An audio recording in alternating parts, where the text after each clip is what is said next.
네, 오늘은 저와 함께 요엘서에 대해서 함께 좀 나누고 함께 요엘서 안에 하나님은 어떤 분이신지 또 하나님께서 요엘서를 통해서 이스라엘 백성에게 그리고 지금을 살아가고 있는 저와 여러분들 특별히 하나님을 사랑하고 하나님을 언약을 기억하고 또 하나님과 언약 백성으로서 살아가고 있는 저와 여러분들을 향한 그 하나님 아버지의 마음이 무엇인지 또 그분의 말씀을 듣고 또 함께 저희가 다시 한번 그 하나님과의 그 언약 그 관계를 새롭게 하는 그런 시간들이 되었으면 좋겠습니다. 여러분 요엘서 아까 읽어보셨잖아요. 뭐가 제일 기억에 남으세요? 어떤 게 제일 많이 기억에 남으시나요? 네, 돌아오라. 또 요엘서를 읽으시면서 어떤 한 이미지가 크게 여러분의 그 생각 가운데 자리 잡고 계신 게 혹시 있지 않으신가요? 네, 크고 두려운 날이요. 그리고 또요. 하나님께서 그 크고 두려운 날을 경고하시기 위해서 하나님께서 어떤 요엘을 통해서 어떤 한 사건을 하나님께서 다시 한번 기억하게 하셨고 그것을 가지고 하나님께서 말씀하기 원하시는 그 크고 두려운 날. 그래서 그 크고 두려운 날이 이르기 전에 너희가 다시 여호와께로 돌아오라라고 말씀을 하고 계신 것이 바로 요엘서인데요. 그 특별히 하나님께서 요엘서 안에서는 한 가지 큰 사건을 가지고 그 이야기를 풀어나가고 계신 것을 볼 수가 있습니다. 그 일들은 메뚜기 재앙이라고 하는 그 큰 하나의 그 사건들을 가지고 하나님께서 요엘을 통해서 여호와의 크고 두려운 날에 있을 그 심판을 연결시켜서 하나님께서 이 요엘서 전체를 이렇게 풀어가고 있는 것을 볼 수가 있는데요. 그렇다면 저희가 요엘서를 좀 이해하기 전에 좀 필요한 간단한 그 배경 정보들을 좀 저희가 좀 살펴보도록 할게요. 요엘서는 누가 썼나요? 친절하게 맞습니다. 친절하게 요엘이 썼다라고 얘기하고 있습니다. 저희가 1장 1절 한번 읽어볼까요? 시작. 예, 요엘서는 부드레의 아들 요엘에게 임한 여호와의 말씀이다 라고 이 요엘서를 이렇게 시작하고 있습니다. 여기서 요엘은요, 여호와는 하나님이시다 라는 의미를 가지고 있습니다. 그렇다면 요엘서 전체 안에 하나님께서 요엘을 통해서 나타내시기 원하시는 것, 하나님의 어떤 성품이나 하나님의 그 의도는 무엇일까요? 내가 여호와인데 어떤 여호와인지 이 이스라엘 백성들, 특별히 남유다에 있는 사람들에게 알려주시기 원하시는 것을 알 수가 있습니다. 그리고요, 이 요엘은요, 요엘서 1장 2절에서 4절, 16절 말씀을 살펴보면 요엘서 전체의 주제를 풀어나가고 있는 그 이야기의 큰 흐름 중에 하나인 그 메뚜기 재앙을 경험한 사람인 것으로 볼 수가 있습니다. 저희가 한번 읽어볼까요? 1장 2절에서 4절 그리고 16절 한번 저희가 한번 읽어보도록 하겠습니다. 시작.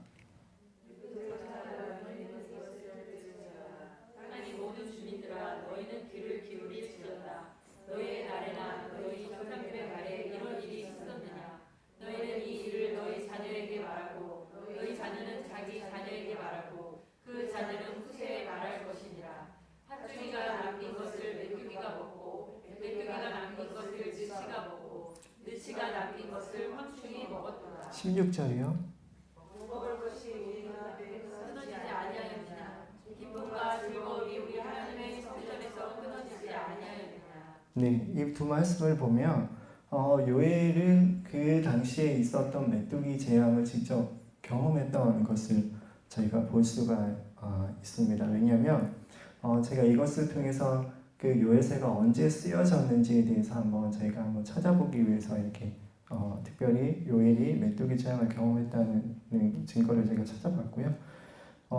그리고 그 사도행전에 보면 그 오순절 사건 이후에 사도 베드로가 이 요엘에 했던 이 예언들을 가지고 다시 그 설교하는 장면이 나옵니다. 그리고 그때 이렇게 얘기하고 있거든요. 사도행전 2장 16절에서 21절에 보면 이는 곧 선지자 요엘을 통하여 말씀하신 것이 일렀으되라고 말씀하시면서 내가 내 영을 주겠다라고 2장 18절에서 2장 28절에서 32절에 있는 그 말씀을 이렇게 인용하고 있습니다. 그래서 저희가 그 요엘서의 저자는 요엘인 것 저희가 이렇게 살펴볼 수가 있고요. 그러면 이 요엘서의 온독자는 누구인지 저희가 한번 좀 살펴보도록 할게요. 요엘서에 보면 시온과 예루살렘이 자주 유다의 지명이 자주 등장하고 있고요. 그리고 어떤 특정한 대상들 1장 2절에서 20절까지 보면 계속해서 그 경고의 말들, 애곡하라는 그 메시지를 전하면서 여러 다양한 계층들을 이야기하고 있습니다. 그리고 2장 1절, 15절, 23절, 3장 1절, 6절, 16절, 21절에 보면 이 청중이 유다 사람인 것을 이렇게 알 수 있는 그런 단어들을 쓰고 있고요. 또 특별히 저희가 아까 1장 2절에서 4절, 16절 읽었던 것처럼 이 원독자들도 메뚜기 재앙을 경험한 사람들인 것을 알 수가 있습니다. 왜냐하면 너희나 너희 조상의 날에 이런 일이 있었느냐라고 이렇게 1장 2절과 3절 얘기했었고요. 그리고 또 하나는 그 일들이 그 메뚜기 재앙의 결과로 우리의 눈앞에서 먹을 것이 끊어졌고 성전에서 기쁨과 즐거움이 끊어졌다라고 이야기하면서 이 독자들과 요엘이 함께 그 사건을 경험했던 것을 이야기하고 있습니다. 그렇다면 이 메뚜기 사건이요 언제 일어난 것일까요? 혹시 구약에서 메뚜기 사건, 메뚜기 재앙이 몇 번 기록되고 있을까요? 맨 첫 번째 여러분 잘 아시는 거 메뚜기 재앙 언제 있었죠? 그럼 몇 번째 재앙인가요? 성욱 간사님 한번 해주시죠. 피게 입학 시작.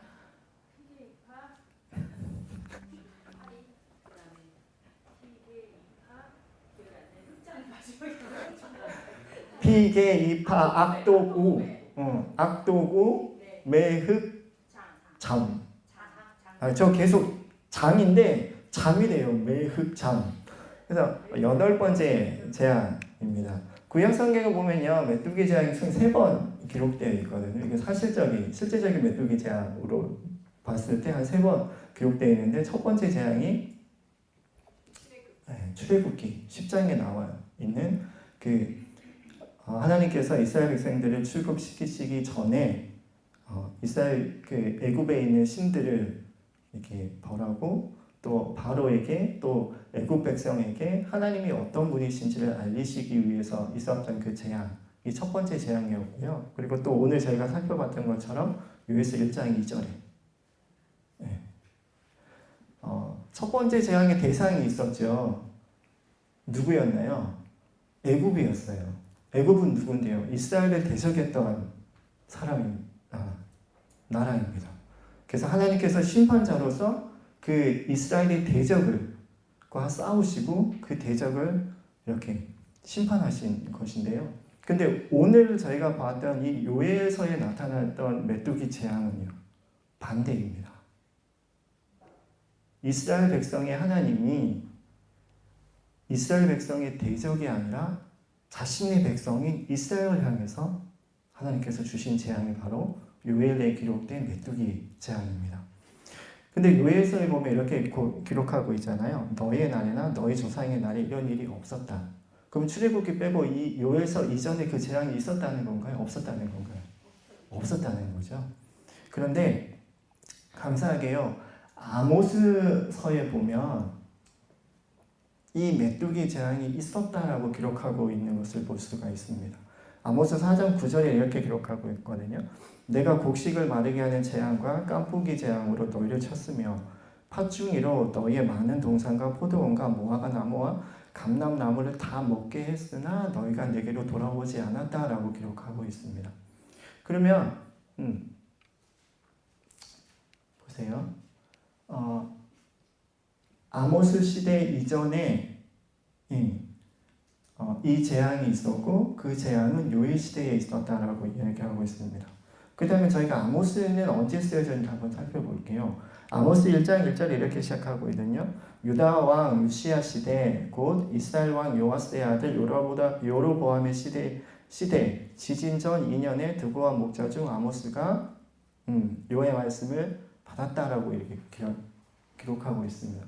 근데 유대 왕 우시야 시대가 BC 790에서 793년이거든요. 그러면 전통적으로 요엘서는 아모스서보다 이전에 쓰여졌다라고 이렇게 이야기하고 있습니다. 그렇다면 요엘서는 아모스보다 더 일찍 쓰여졌겠죠? 동의가 되시나요? 네. 그런데 그러면 아까 제가 말씀드렸던 게 뭔가요? 요엘과 요엘서의 원독자들은 함께 이 메뚜기 재앙을 경험했던 사람들이고 저희가 알 수가 있었다면 요엘서가 언제 쓰여졌는지, 그러면 요엘이 언제 선지자로서 활동을 했었는가를 살펴본다면 그 시기를 좀 더 추적해 볼 수가 있겠죠. 그래서 전통적으로는 요엘은 유다왕 요시아의 통치 시기에 선지자로서 활동을 했다, 남유다에서 활동을 했다라고 이야기를 하고 있습니다. 그렇다면 이 요엘서의 기록 시기는 이게 원래 그 레이저인데 지금 안 먹어버리네요. 저기 보시면 요아스 시대 넓게 잡으면 BC 835년에서 BC 796년 요엘이 그 사이에 지금 한다고 한다면 요엘이 활동했던 825년에서 809년 사이로도 잡을 수가 있겠지만 좀 더 넓게 잡으면 요아스가 왕으로 있었던 그 시기에 요엘서가 쓰여졌다라고 볼 수가 있습니다. 그렇다면 이 요아스 시대에 어떤 역사적인 배경이 있었기 때문에 하나님께서 메뚜기 재앙을 보내시고 또 그것을 통해서 메뚜기 재앙뿐만 아니라 그 이후에 있을 더 크고 두려운 여호와의 날까지 경고하시면서 그 백성들에게 돌아오라라고 말씀을 하고 계신 걸까요?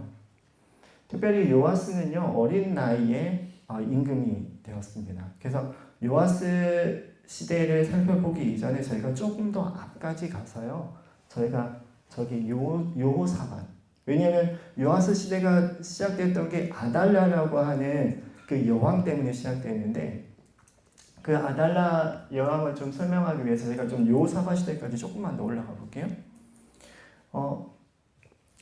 유다왕 여호사밧이요 북이스라엘과 동맹을 맺습니다. 그리고 여기서 한 게 뭐냐면 아합왕과 이스라엘의 딸 아달랴를요 그 아들 요람과 정략 결혼을 시킵니다. 이세벨이 어떤 사람인지 잘 아시죠? 북이스라엘의 왕으로 그 시돈 사람 이세벨과 결혼해서 이세벨이 시집와서 그 북이스라엘 안에 아세라와 여러 가지 우상들을 섬기게 했던 그 장본인이 바로 이세벨이고요. 아달랴는 그 이세벨의 딸입니다. 그리고요 그 다음에 요사밧 이후에 요람이 왕이 되었는데 요람은요 왕으로 등극하고 난 다음에 그 아우들을 죽입니다. 그리고 그때 에돔이 배반하고요. 그리고 안타깝게도 북이스라엘의 요람은 유다 왕이지만 다윗의 길로 행하지 않고 북이스라엘의 왕이었던 여로보암과 그리고 아합의 길을 따라가게 됩니다.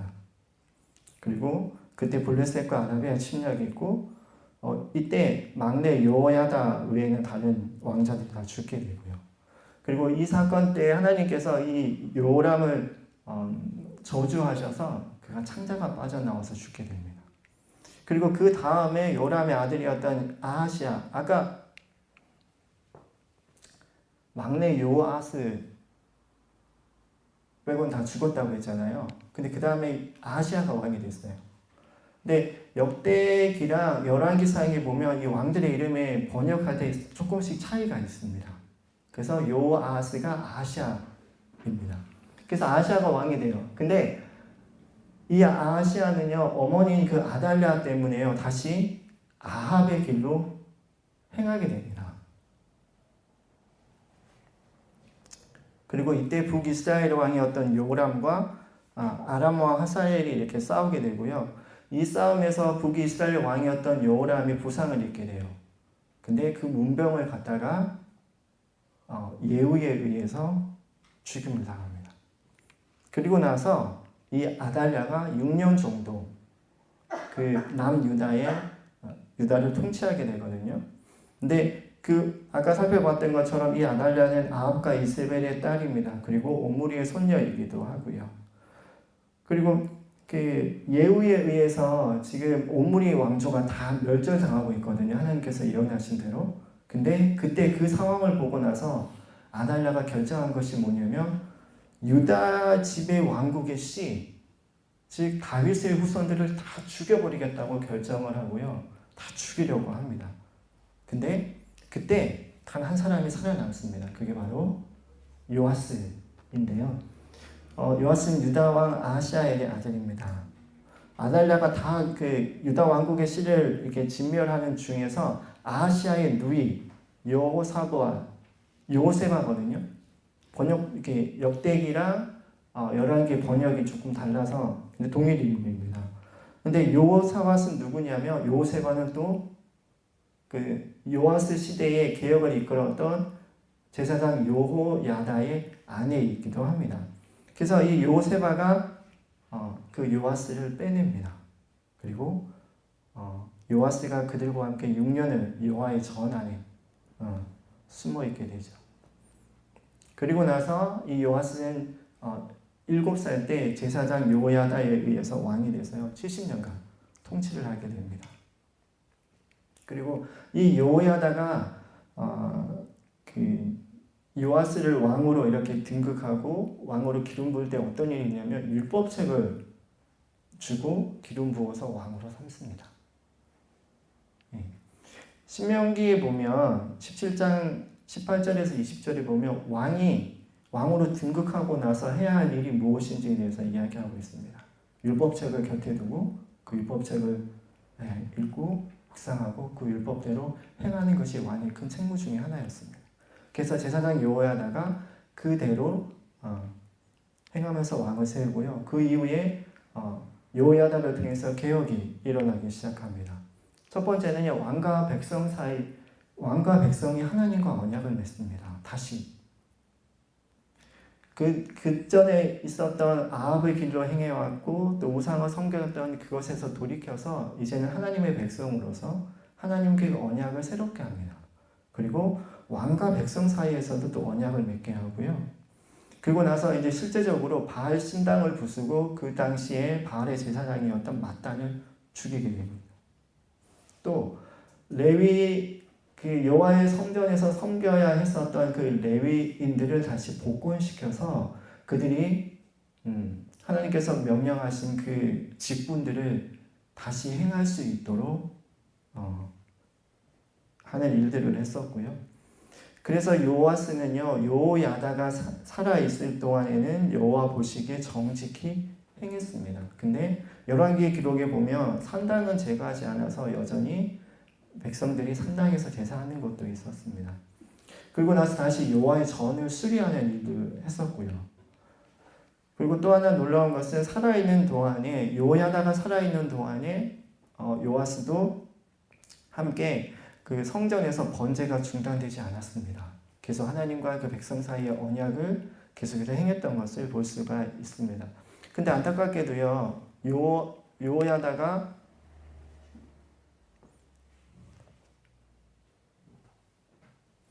죽고 나서 요아스도 타락해 버리고 말게 됩니다. 그 이유가 뭐냐면 방백들이 와서 요청을 했거든요. 요청을 했다는 좀 그냥 우리 이렇게 하셨다가 아니라 조금 더 많이 강권하고 좀 이렇게 압력을 행사했던 것 같습니다.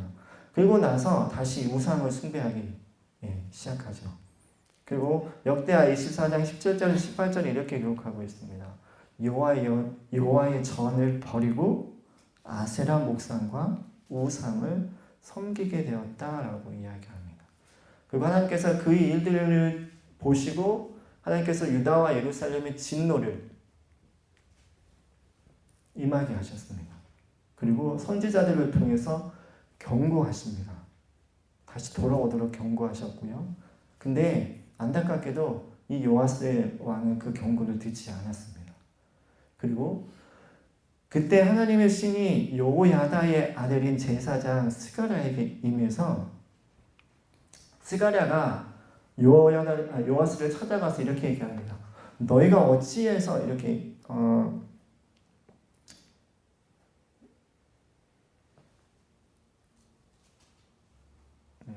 제가 한번 읽어드릴게요.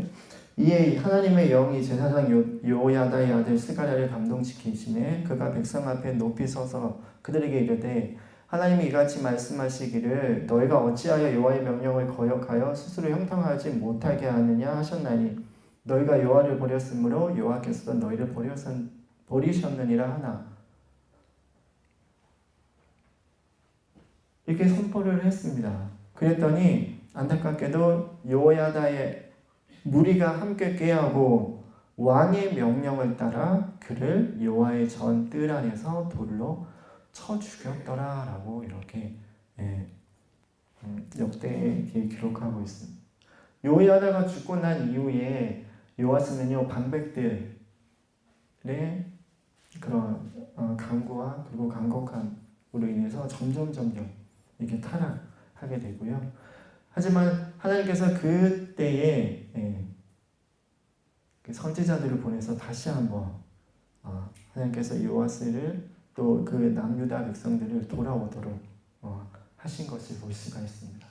하지만 끝까지 요아스는 하나님께 돌아오지 않았던 것을 볼 수가 있고요. 그리고 나서 어떤 일이 있냐면 그 이후에 그 아람 하사엘이 그 유다로 올라와서 가드를 정념하고 예루살렘을 공격하게 됩니다. 그리고 이때는 역대기랑 열왕기서가 조금 기록이 다르게 나와 있는데요.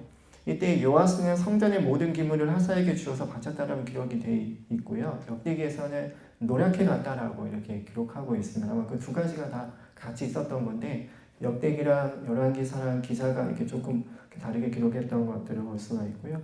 그리고 그 다음에 다시 한번 아람 군대가 유다로 올라와서 요아스를 공격합니다. 그리고 그때 요아스가 부상을 당하고 안타깝게도 신복들이 배반해서 요아스를 이렇게 죽여버리게 됩니다. 그렇게 해서 요아스의 통치가 끝나게 되거든요. 요아스가 아달랴 때문에 그 유다에 들어왔던 그 우상 숭배를 요야다의 계획을 통해서 새롭게 합니다. 하나님과의 언약을 새롭게 합니다. 근데 안타깝게도 요야다가 죽고 난 이후에 다시 그 언약을 배반하고 그러니까 역대기서는 여호와의 전을 버리고 아세라 목상과 우상을 섬기게 됩니다. 근데 하나님께서 그 유다를 향해서 진노하시죠. 그리고 그 진노가 임했고 또 하나님께서 선지자들을 통해서 그들이 돌이켜야 된다라고 말씀하셨는데도 불구하고 돌이키지 않습니다. 아마 이 상황 가운데서 아마 어떤 분들은 그 진노 가운데 하나가 메뚜기 재앙일 수도 있다라고 말씀하시는 경우도 있더라고요. 근데 하나님께서 그 요아스가 살았던 그 시대 가운데에 다시 한번 이 메뚜기 재앙을 통해서 그들에게 하나님의 언약을 기억하고 하나님의 언약을 다시 회복하도록 요청하고 있고, 그리고 그 이후에 하나님께서 가지고 오신 그 크고 두려운 날인 여호와의 날에 대해서 경고하면서 지금 그들이 하나님 앞에서 어떤 반응을 보여야 하는지에 대해서 이야기하고 있는 책이 이 요엘서인 것을 볼 수가 있습니다. 그렇다면 왜 하나님께서 이 요엘을 통해서 이 메뚜기 재앙을 가지고 그 여호와의 크고 두려운 날에 대해서 이야기를 하고 있을까요? 이 요엘서에서는요, 메뚜기 재앙을 통해서 이스라엘 그 남유다 백성들에게 주고 싶은 메시지가 있습니다. 그것은 무엇이냐면 이 메뚜기 재앙은요, 임박한 여호와의 날에 대한 경고의 메시지를 주고 있습니다. 요엘서에는 여호와의 날이 5번 반복해서 기록하고 있습니다. 근데 요엘서의 그 5번의 반복은요, 대부분 경고의 메시지로 요엘이 사용하고 있는 것을 볼 수가 있습니다. 1장 15절은 그날은 슬픈 날입니다. 멸망같이 오는 날이고요.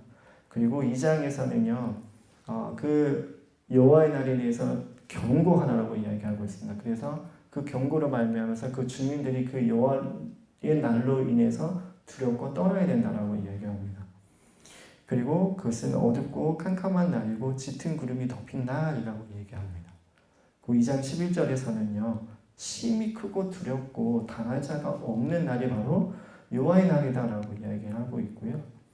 그리고 2장 31절에서는 다시 한번 여호와의 크고 두려운 날이 있을 거다라고 이야기합니다.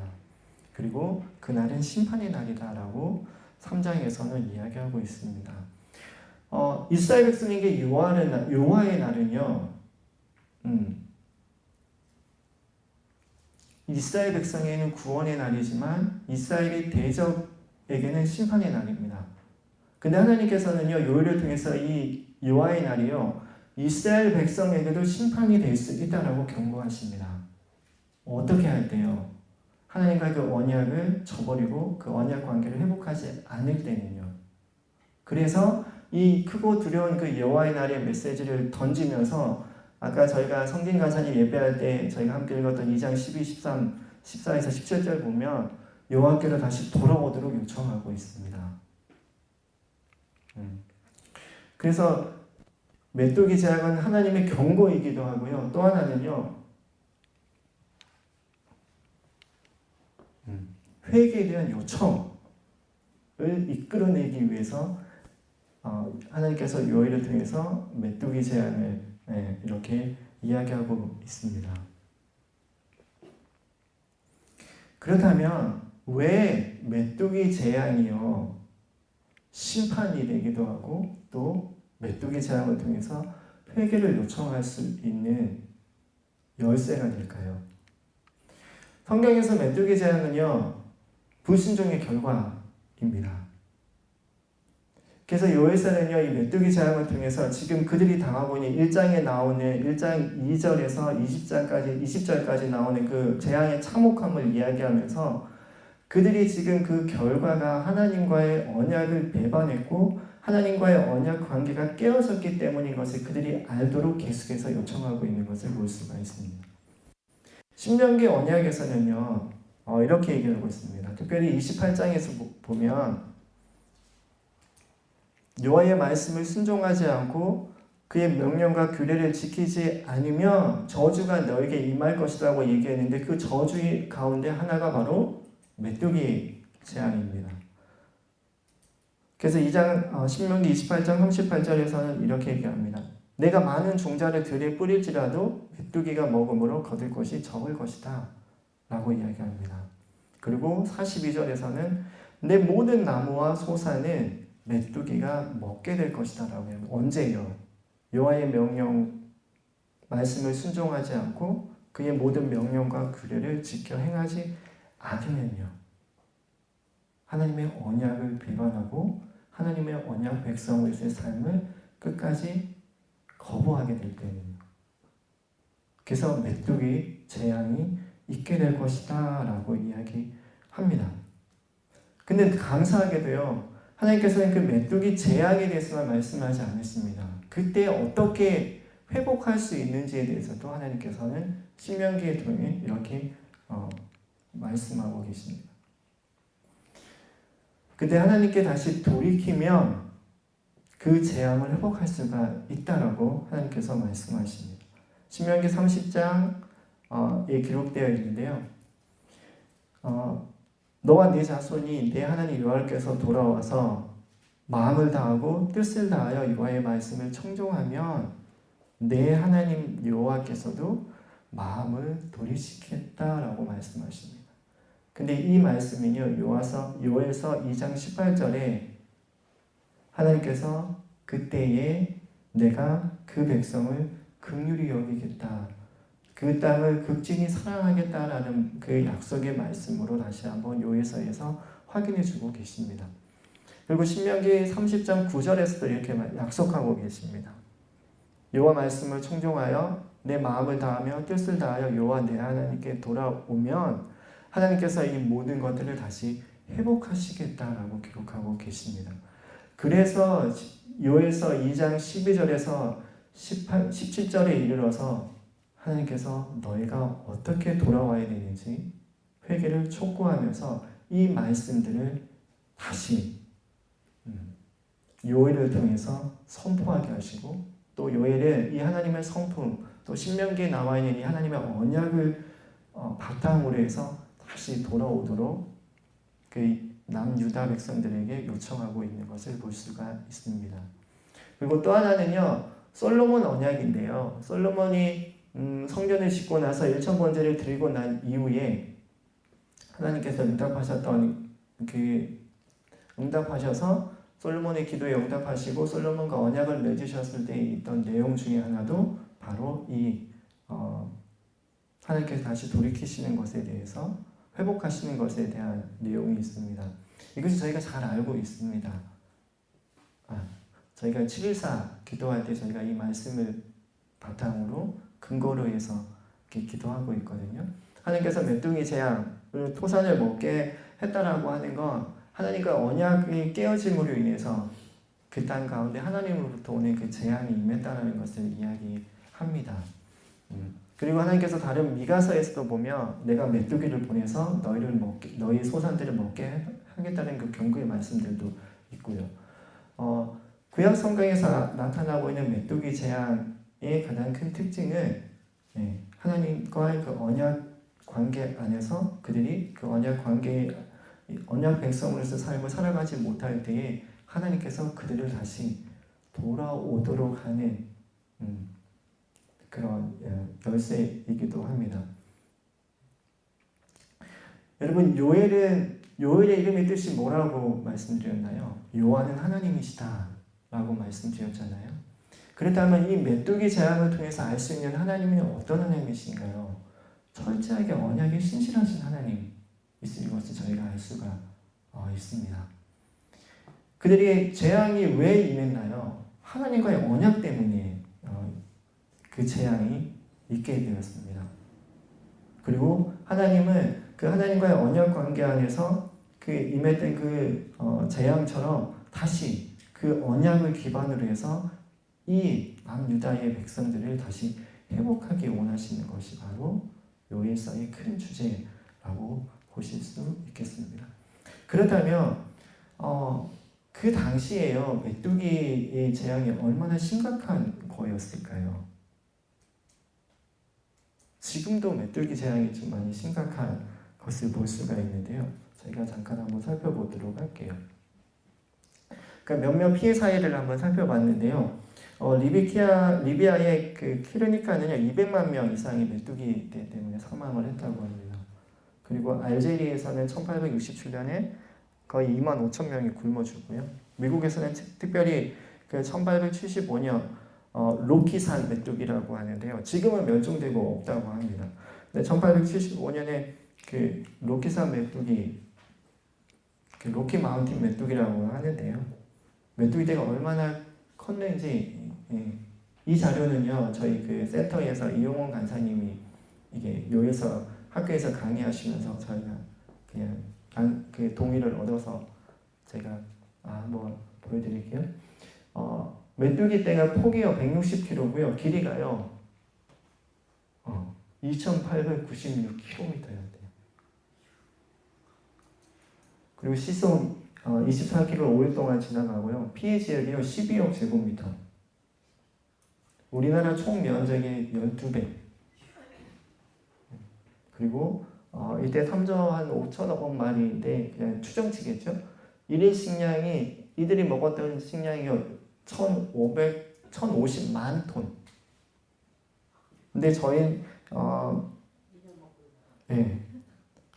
이게 언제 기준인지 잘 모르겠지만 뭐 1년치가 400만 톤이라고 했다면 거의 2년 반, 거의 한 3년 정도의 그 저희 나라에서 나는 그 쌀 생산량 3년치를 소비할 정도로 무시무시한 재앙. 근데 지금의 이런 재앙인데 그 당시에 그 남유다 예루살렘 지역에 이런 재앙이 임했다면 그 피해가 얼마나 컸을까요? 하나님께서 그 재앙을 내리셨다면, 근데 보세요. 이것은 뭐냐면 그 유튜브에서 나온 그 방송 중에서 뭐죠?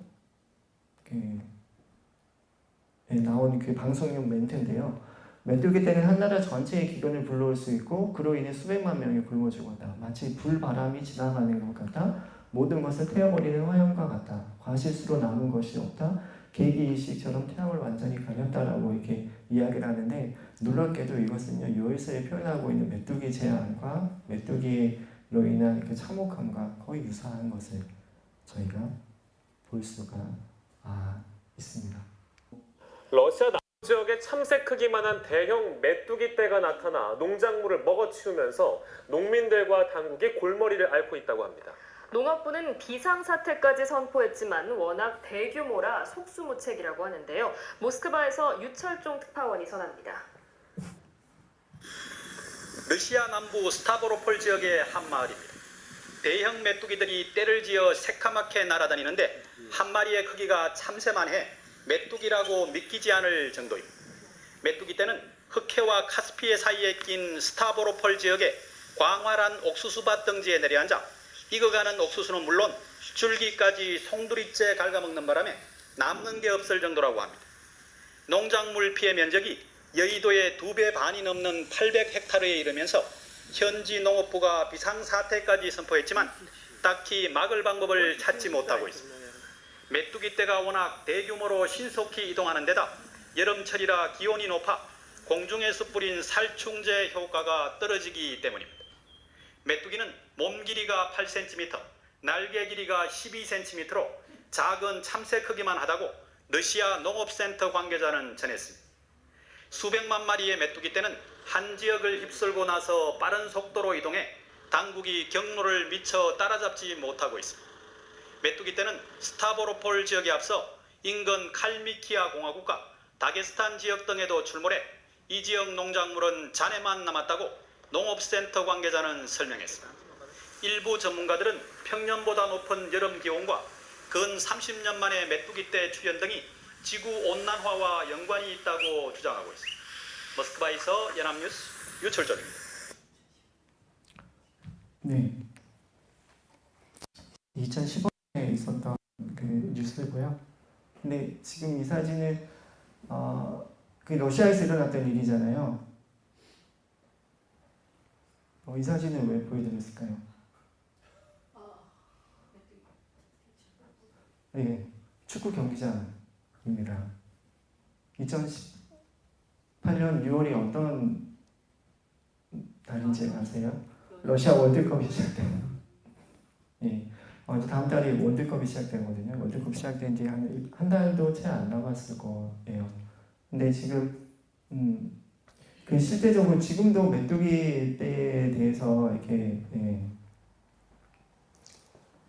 어떤 메뚜기 떼가 주는 그런 위협들 그리고 어려움들에 대해서 이렇게 이야기를 하고 있는 것을 볼 수가 있습니다. 특별히 축구장은 초록색인데 메뚜기는 초록색이 많이 있는 것을 좋아한다라고 이게 기록되어 있죠. 근데 아직 메뚜기를 어떻게 다뤄야 할지 알고 있는 지금도 이 메뚜기를 다루는 것이 이렇게 어려운 일인데 그때 당시 BC 한 800년 전 800년대 그때 그 메뚜기 재앙이 어떤 한 지역 특별히 유다를 휩쓸고 지나갔다면 그 참혹함은 얼마나 더했을까요? 근데 안타까운 건 하나님께서 그렇게 그 이스라엘 그 남유다의 백성들에게 그 재앙을 통해서 돌아오도록 하셨는데 요에서의 내용을 살펴보면 여전히 그 이스라엘 백성들이 남유다 백성들이죠. 돌아오지 않는 것. 특별히 1장 2절에서 그 20절까지 보면 그들이 하는 그 재앙으로 말미암아서 울어야 되는데도 불구하고 울지 못하고 있는 울어야 되는데 지금 이때가 울어야 되는 때인지 어떤 때인지도 알지 못하고 있는 것을 좀 볼 수가 있습니다. 그리고 그런 남유다 백성들을 향해서 하나님께서 메뚜기보다 더 큰 여호와의 날, 두려운 여호와의 날이 있을 거다. 그리고 그때가 오기 전에 그때가 되면 지금 있었던 메뚜기 재앙보다 더 큰 심판, 적군들, 대적들을 향한 심판이 유다에 있을 건데 그 이전에 너희가 마음을 돌이키고 다시 돌아와라 라고 이렇게 말씀하고 있는 것이 바로 요엘서라고 보시면 좋겠습니다. 그래서 요엘서는요 그 예언서입니다. 그래서 산문과 시로 이렇게 주로 이루어져 있고요. 근데 조금은 초기 묵시문학의 특징도 보여지고 있는데요. 그 중에 단적인 예가 2장 2절에서 10절에 보면 어떤 저희가 한번 2장 2절에 보면 어둡고 그 날이 어둡고 캄캄하고 짙은 구름이 덮이고 이런 표현들도 있고요. 그리고 또 하나는 그 빛이 어두워지고 하는 그 표현들을 통해서 이런 것들이 조금은 초기 묵시문학적인 특징을 보여주고 있는 것이기도 하고 또 하나는 메뚜기 때 재앙뿐만 아니라 여호와의 날이라고 하면서 그 당시에 일어났던 사건뿐만 아니라 그 이후에 한참 후에 예수님께서 오실 때까지 그 내용들을 쭉 이어가면서 최후의 심판과 그리고 악인에 대한 심판들 또 하나님의 백성의 어떤 회복에 대한 것들을 이야기하는 것을 보면서 이것이 조금은 문학적인 양식을 가지고 있다는 것을 볼 수가 있습니다. 그리고 그 요엘서의 그 중심 내용은요, 2장 11절과 2장 12절, 13절을 통해서 여호와의 날이 이르기 전에 마음을 찢고 여호와께로 돌아오라라고 하는 것이 이 요엘서의 중심 내용으로 볼 수가 있고요. 그리고 그래서